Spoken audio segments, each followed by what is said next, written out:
And now, to set the tone for today's discussion, we are honored to have with us Dr. Shailesh Agarwal, Executive Director, Building Materials and Technology Promotion Council, BMTPC, Ministry of Housing and Urban Affairs, Government of India, as our keynote speaker. Dr. Agarwal holds a PhD in Earthquake Engineering from IIT Roorkee and has been leading BMTPC since 2008. Under his leadership, the Council has been driving the Affordable Housing for All initiative under the Pradhan Mantri Awas Yojana, by promoting innovative and sustainable construction technologies across India. His vast contributions span alternate building materials, disaster mitigation and management, and rehabilitation of distressed structures. Before joining BMTPC, he served over 2 decades as scientist at CSIR CBRI Roorkee, contributing extensively to research and development in structural engineering. Dr. Agarwal has published around 100 research papers and many books, and his excellence has been recognized through numerous honors, including the Bharat Ratna Atal Bihari Vajpayee Tech Titan of India Award 2023, IIN Gold Award for Excellence in Government Service, and Lifetime Achievement Awards by both the Indian Concrete Institute and the Concrete Engineers Association. We are truly privileged to have him with us today. Please join me in welcoming Dr. Shailesh Agarwal to deliver his keynote lecture.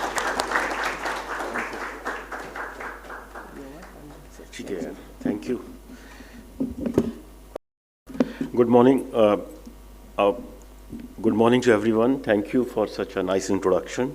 And although I did my PhD in earthquake engineering, but now my role has changed. I am into, promotion of alternate and innovative building materials and construction technologies. And since the topic is earthquake engineering, I thought, I'm not here to educate you because there will be enough lectures, lecture by Director CBRI, who has loads of experience with regard to research. But at Ministry of Housing and Urban Affairs, since I come from that ministry, I would like to tell you the initiatives being taken by us with regard to creating, resilient India. And, it's not that I come from the field of earthquake engineering. I have been promoting for last 40 years that whatever we do, safety should be the first priority, safety first.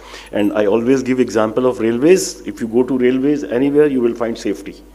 So safety is the most important thing and which need to be, included in our scheme of things. So I am from Building Materials and Technology Promotion Council. It's an autonomous body under Ministry of Housing and Urban Affairs. We work as a, technology transfer council. We act as a bridge between, what's happening at the research level and how to take it to the field.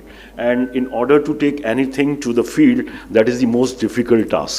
You require a whole lot of things, right from capacity building, skill development, and most important in today's context is industrialization. Unless you have industrial production of any innovation, you will not succeed. The innovation will not see the light of the day, and that is why in management we call it valley of death. So any innovation which cross that valley of death, that only succeeds. So let me just quickly tell you the initiatives being taken by us. All of you know about this thing, and all of us sitting here will agree that all these disasters, or you understand the difference between hazard and disaster. So even the small events in our country sometimes become disasters. So all these things, and recurrently we have cyclones, earthquakes, flood, and now a whole lot of, because of climate change, extreme events, and so all these disasters could have been prevented, had we been proactive in our approach. So you can see landslide, earthquake, cyclone, floods, thunderstorm. And what BMTPC boosts most is this Atlas. I don't know whether you people know about it. This is the only document currently available in the country, despite of having so much know-how, knowledge, and so many models, things available. But this is the only information which is available in lucid form, which can be, seen or which can be referred by anyone, any individual, and this gives you, ready-made information with regard to hazard. And we have taken earthquakes, wind cyclones, floods, and we have also included landslide and thunderstorm. And also, a whole lot of work is going on. I think Director CBRI will tell you about the risk and all, but this is the only work which is right now available in the country. At the official level, we have created the damage risk level, which is qualitative risk of the existing building stock. And that work was done by, I will be filling in my duty if I don't take his name, late Professor A.S. Arya, who is no more. I think most of us sitting here who work in the area of earthquake engineering, keep Professor Arya in very high esteem. So he was the one, based on the lessons learned or based on the performance during past earthquakes of the buildings, he qualitatively projected the damage risk level. So our vulnerability atlas, I don't say it's a very hi-fi R&D document. It's a simple document collation of existing, hazard, which is given in Indian standards. We have digitized it, put it on GIS platform, and with the census data, we tried to put. So if you are working in some project and in some area, ready-made information you can get from this Vulnerability Atlas of India.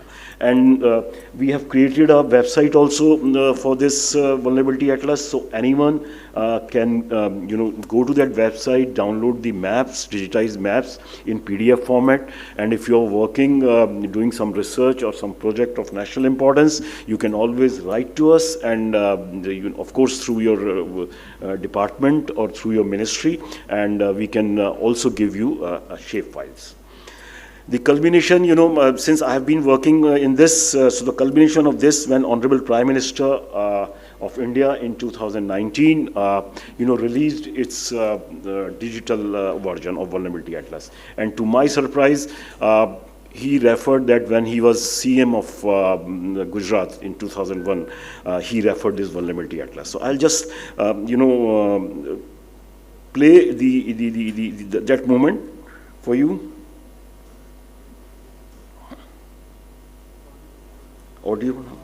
The third edition of Vulnerability Atlas of India is collation of the existing hazard scenario for the entire country and presents the digitized state and UT-wise hazard maps with respect to earthquakes, winds and floods for district-wise identification of vulnerable areas.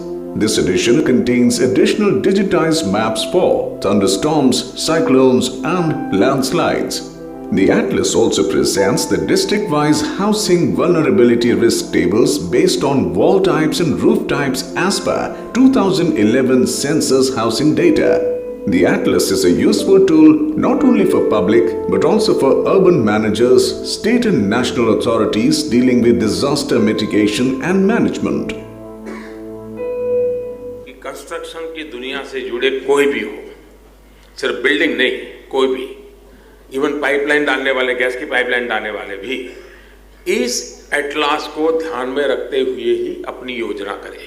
और मैं तो सरकार को भी कहूँगा कि अंदर अपनी टेंडर सिस्टम में भी इसका रेफरेंस लाना चाहिए कि आपने इस एटलास को स्टडी किया है, जहाँ पर आप काम करने वाले हो, इस एटलास में जिन चीज़ों को बताया गया है उसको आप कैसे एड्रेस करने वाले हो, हिंदुस्तान के किसी भी डिपार्टमेंट का, राज्य सरकारों का भी, तब जा करके इंस्टीट्यूशनलाइज होगा। So I just wanted to play this message for you, and it's written, although he spoke in Hindi, so it's written there, and taking cue from what he spoke, we prepared a tender clause, and that tender clause was circulated to all the line departments, including ministries, through NDMA, that whenever a procurement, whenever a project is being taken up, any construction project or any project related to infrastructure, there should be reference of Vulnerability Atlas. So this is just a clause. This is available on our website also, and what you can see in a box there, we have written that it's mandatory for the bidders to refer vulnerability atlas for multi-hazard risk assessment. And I think we'll be talking today. Nowadays, we are not talking about standalone of seismicity or something. Multi-hazard risk in construction, because any area, it's not that it is prone to earthquake.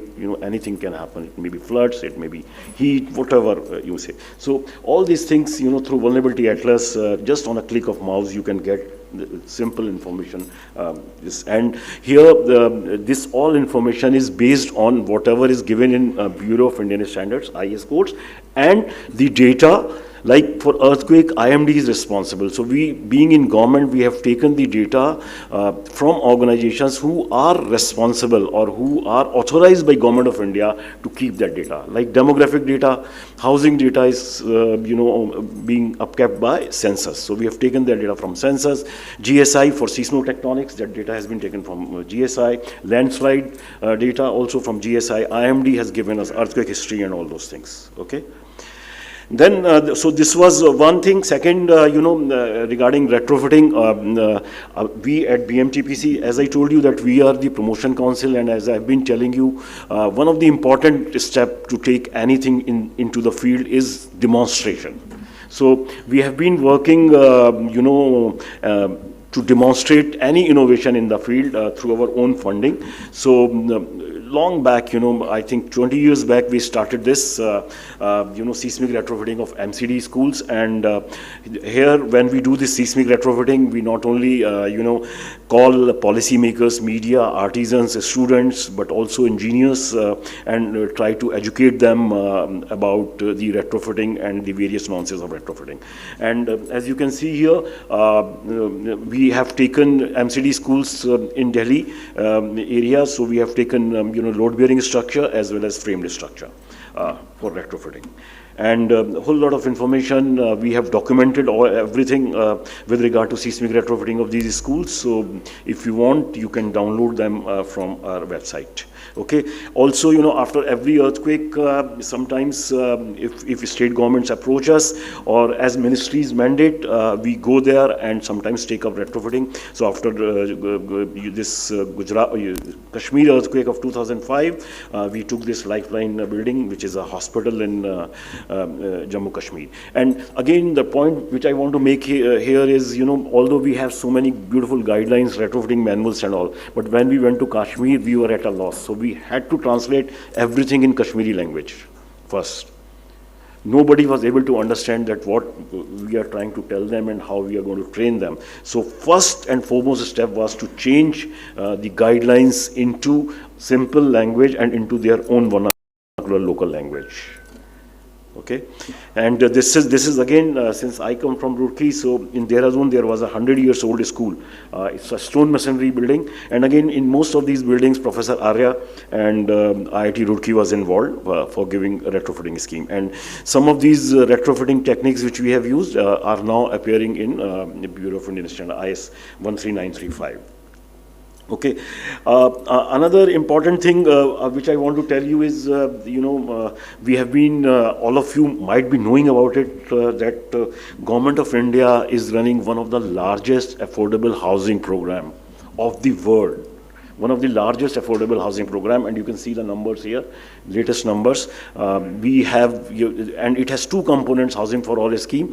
One is rural and one is urban. I deal with urban, and in urban areas, the scheme started in 2015, and this 10 years, we have sanctioned 1.2 crore houses.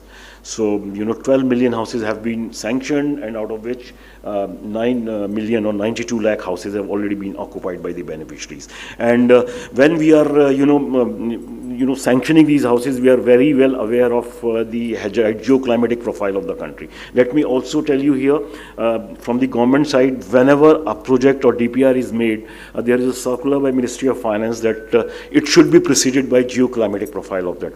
Whatever project you do, first you have to write down the geoclimatic profile. What climate what hazard proneness is there, and what kind of initiatives or measures you are going to take when you get this DPR sanction. So under Pradhan Mantri Awas Yojana also, whether you talk about rural or whether you talk about urban, we are very well aware of these things, and we are promoting resilient structures, complying with National Building Code, complying with relevant Indian standards and other things. We also go to the extent that we handhold state engineers and artisans, so that even beneficiaries, so that whatever they do, because majority of construction is owner driven, so we do go to the sites and train them, sensitize them, make them aware about the how to make their houses resilient or complying with the code. So this is just another important thing in Pradhan Mantri Awas Yojana, is that we are running a technology submission. Again, this is a great initiative by this government. See, it's not about sanctioning the houses or disbursement of money. The government is also quite concerned that whatever we do, it should be sustainable, resilient, and resource efficient, energy, eco-friendly, and all those things, affordable. So we are running a technology submission through which best practices are being promoted, and here we are seeking support and collaborating with academic institutions, NGOs, organizations like Hilti and other. Okay, and you can see for the first time in technology submission, we are also providing technology innovation grant. So any project with a innovation which has some societal impact and which leads towards sustainability, we do provide technology innovation grant. And what you see in 6.9, it's clearly written that all the projects should be resource efficient, climate responsive, and disaster resilient. Okay, so this is about PMAY, and again, one of the great initiative taken by BMTPC in association with IIT Kanpur is earthquake tips, and these earthquake tips are available, I think, in more than 19 languages. Their audiovisual capsules are also available. These tips are written by Professor CVR Murthy and BMTPC together, and every year we do organize quizzes for students at IIT Kanpur. So there are 32 tips, and if you want to understand earthquake in a simple language, you can just go and download these tips. They are available on public domain, on our website, on IIT Kanpur website, and so many other websites, even on NDMA website. Also, we have been publishing whenever a code, Indian standard is published, we try to decode it and try to publish the guidelines or explanatory handbook on all the codes. So we have guidelines on earthquake, wind and cyclone, flood, and a whole lot of other publications which you can take from our website. Also, we are running a YouTube channel where you can find more than 150 videos